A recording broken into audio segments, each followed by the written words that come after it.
Okay, what's up, guys? Welcome to episode 3.5, I guess.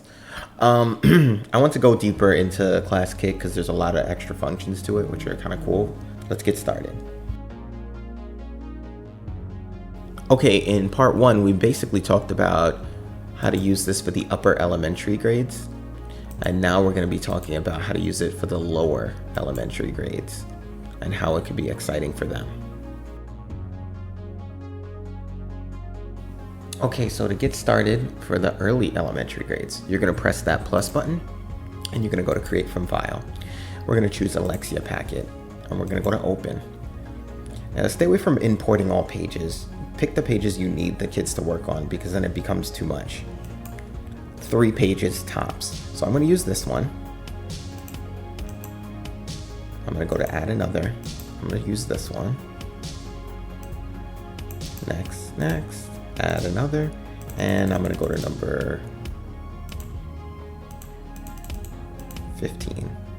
Next, and I'm done. So it's going to add those 3 pages right now. We'll wait. Okay, here are my 3 pages, and I'm going to name this Alexia Packet 2. Okay. And this is pretty cool. Again, the kids could write on it any way they can. And it really works on pages like this where they would just circle and keep it moving. Okay. All right. Now, there's a reason why I chose these pages specifically. Let's go to this page to begin. For this page, they have to cut and they have to paste. So how would you do that? Well, you have a number of tools at your disposal. You could add a manipulative, you could do fill in the blank, you can do multiple choice, and you could even add points.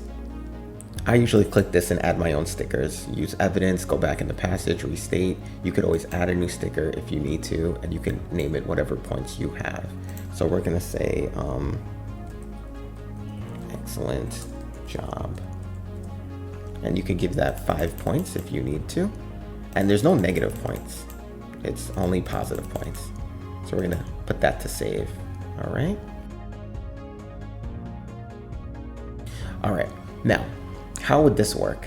I want these 6 pictures for the students to be able to move them into these categories, okay? If there's syllables of 2, or if there's syllables of 3, like elephant, and rainbow. All right, so how would I do that? Okay, so I'm gonna go over here to add manipulative, and when I click it, it basically gives you a tutorial of how that's gonna look. You can literally grab them and put them in the place for the student. So you select the file. I'm gonna pick that same exact file, and I'm gonna go to that same exact page. Okay, and I only want the umbrella this time, so I'm gonna click and drag it and only crop out the umbrella. Press next, add another, real quick. Next, add another. Now I want the apple. Next, add another. Now I want the gumball machine. Next, add another. Number 5, next, add another. 6, which is the candle. Next, add another. And then, actually, I got them all, so I'm good here. I could press back, and I could go to finish, and they're gonna come up. Okay, so now I'm gonna move this guy here. I'm gonna move this banana on top of the other banana, and you could literally just put your manipulatives back in the same exact places. Okay, now when the students come on it, they'll be able to move these with their finger on their iPads, or they'll be able to move these with a mouse pad. In any event, they'll be able to move these and this will stay in one place. Now I'm on the editing mode, which is why I'm allowed to move this any which way I want. Okay.